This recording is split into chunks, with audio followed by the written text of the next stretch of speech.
This is the 2007 Toyota Camry Hybrid. And let me tell you why I think this car was way ahead of its time. So this is my new to me Camry.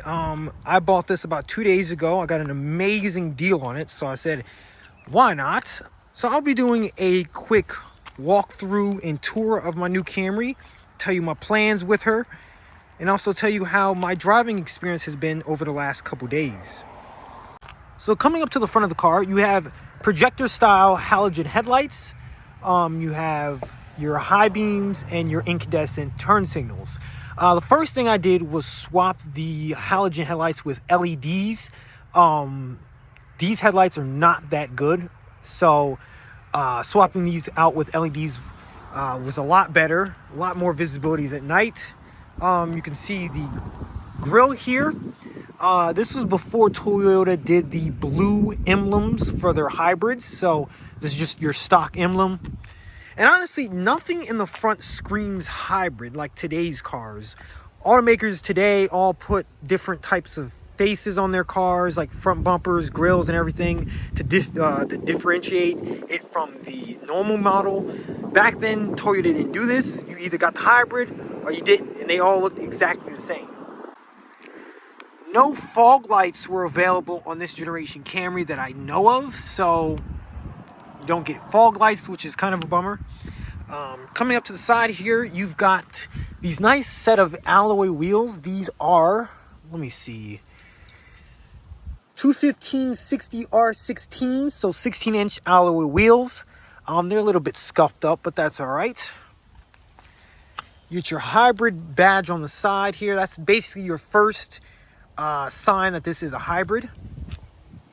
Coming to the back of the Camry, you can see this is another difference that the normal Camrys this generation did not have. These are LED taillights from 2007. Kind of impressive. You have LED brake lights and taillights, but you do have incandescent turn signals and reverse lights. Get your Camry badge here. Coming around the other side, you get your hybrid synergy badge. This is not the stock badge. This car didn't actually come with the badge. These hybrids, these 07 Camry hybrids did come with a badge. I don't know what happened to this one. So I bought this one off Amazon for like $7, slapped on the back there. Makes the car look a lot better. And all in all, it's a very subtle vehicle. Like, some people call it bland, and I would say it kind of is, but that's kind of what cars were like back then. There weren't really a bunch of lines and jagged edges and stuff on cars back then. This generation Camry was very roundish and was a lot different than the generation before it. So coming up to the driver door handle, this one does have the smart key system. So this is the key for the car. And it's actually exactly the same with my Avalon key, just not black. So to unlock the car, you can either hit the unlock and lock button, or you can put this in your pocket. And again, this has the smart key system. So all you have to do to lock the car is hit the button, and it locks all the doors.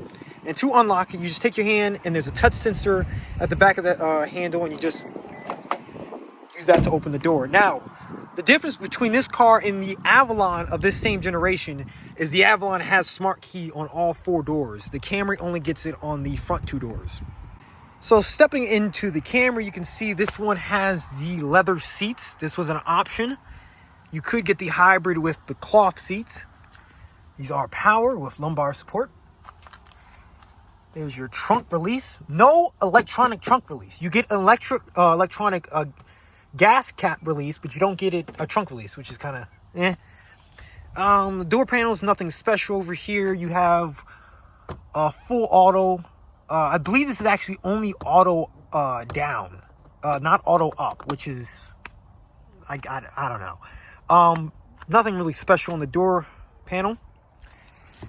Stepping in, this one again has a smart key system, so all you got to do is put your foot on the brake and hit the button to start. You can see this model has 144,000 miles on it. And I need to get the oil change soon. Engine just kicked on. Coming to the center, you have Toyota's navigation system at the time. This was a option. It came standard with a smaller screen. You can see this is the nav system. Pretty much the same as in my Avalon. If you want to go to your audio system, this is your audio system. All your presets. Pretty simple, pretty easy to use. This is where you could get the volume for your voice guidance, your setup, so all your system settings here. If you hit info, you get the trip information. This will give you your energy monitor. This is a pretty cool display. You get your battery, electric motor, and engine. And as you drive, arrows will appear here to let you know if the engine is charging the battery or if the battery's running the wheels. If you hit consumption, you can see my miles per gallon here. I've averaged 35.7 miles per gallon. Pretty good. Let's see here. What else? This does have Bluetooth. So you've got voice recognition and your Bluetooth answer and decline. From 2007, pretty cool. You've got your phone book here. If you tap that, I don't have my phone connected, but you can go ahead and dial or also use your phone book. Get an inbuilt calendar, language, and screen settings. You could just change the color to orange if you want to. And you can also turn off, from default, the display will go straight to the navigation if you don't touch it for a while. You could turn it off in the settings. I think that's kind of annoying that, like, I want it to be on the audio at all times, and it doesn't do that from the factory. You have to go into the settings and change that. You have your digital clock at the top, auto dimming rearview mirror with your compass, garage home link, your sunroof controls.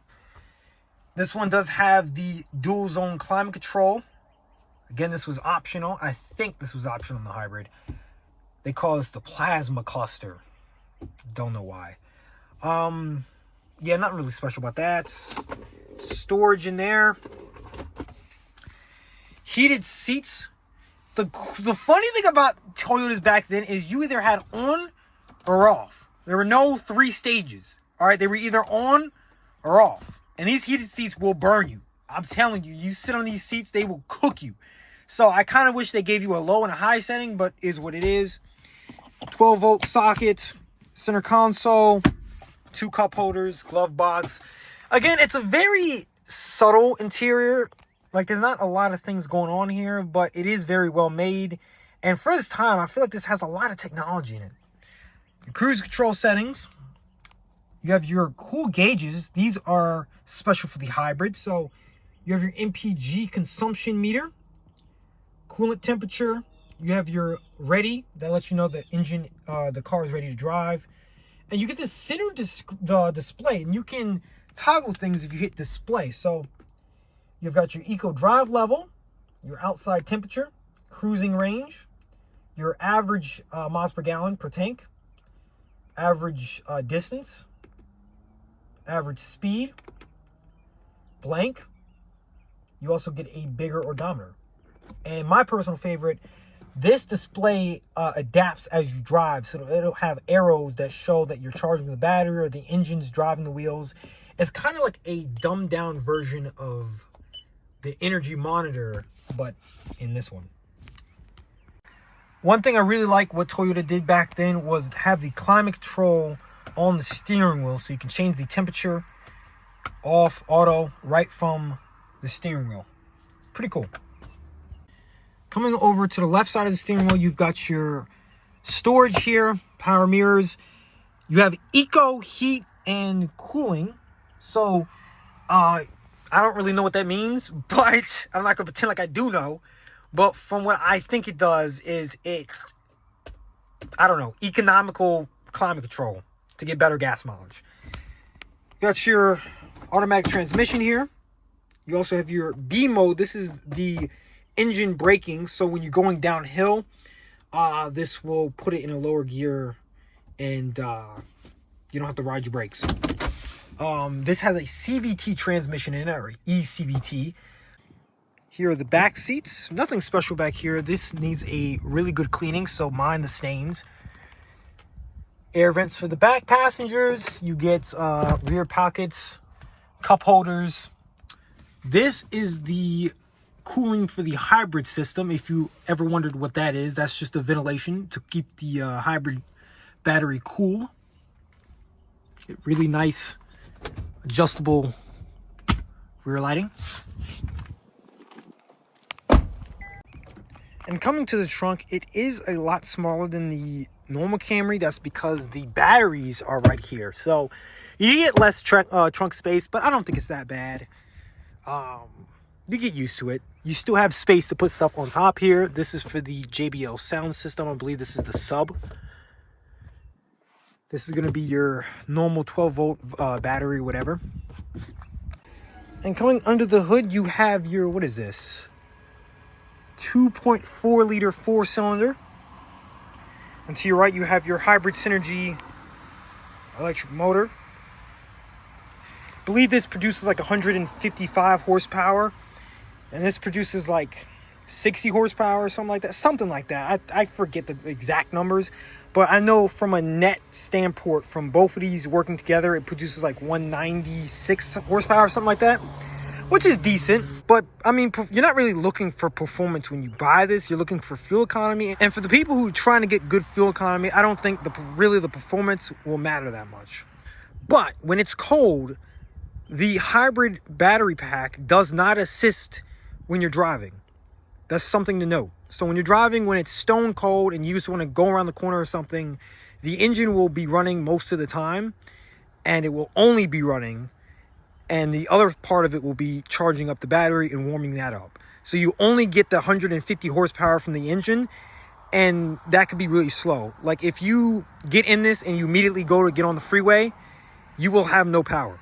All right, none. But once the systems warm up, it's just fine. Now, who would this car be perfect for in 2023? And in my opinion, I think this car is perfect for the person who just needs reliable transportation to get them back and forth to work. This would also make for a perfect first car for a teenager or somebody who is looking to just get a cheap, reliable vehicle. I mean, 35 miles per gallon average that I'm getting, and I'm not really driving this thing lightly. So yeah, I have a few plans for this car. We're gonna go ahead and try to get all these dents and scratches out of it. I'm also gonna be doing a video on how to do your oil. This is actually my first time changing the oil. This thing needs an oil change. It's overdue for one. So I'm gonna be making a video on how to change your oil, if you don't already know. Also, we will be getting new tires. These are Bridgestone snow tires, and it's May. So we need to get this bad boy on some all seasons or something. Probably get better fuel economy. We're getting rid of these winter tires. Buff out a couple scratches, and honestly, she'll be ready to hit the road for its next owner. So yeah, that's about it. If you want to see more videos on this car, definitely hit the subscribe button, like the video. That'll be much appreciated. Also, drop a comment if you own one of these cars.